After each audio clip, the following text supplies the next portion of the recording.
How to fix zoomed display on Firestick TV. Now, if you're getting a zoomed display that some of the portions and text are cutting on your Firestick, and why is this the case? Well, we have to just calibrate the display based on your monitor or your TV. Now, in order to do this, just go to the gear icon on the right hand side, which is the settings icon. And from here, select display and sounds. And from here, scroll down and select display. Now here, first of all, choose the video resolution that your TV supports, and when you've done that, you can scroll down to this option called Calibrate Display. Now when you come to Calibrate Display, you can see the 4 arrows on the right hand side. So it could be that they might have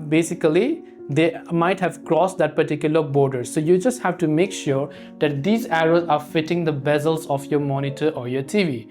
So make sure that they're not cropping and do it to the maximum amount possible. And once you've done that, you can just hit the accept button, and now when you come, you'll be able to see everything in full screen and nothing is actually cropping. So that's the way to fix it. Just make sure the arrows touch the line. Hope this video helped you. Thanks for watching and see you in the next video.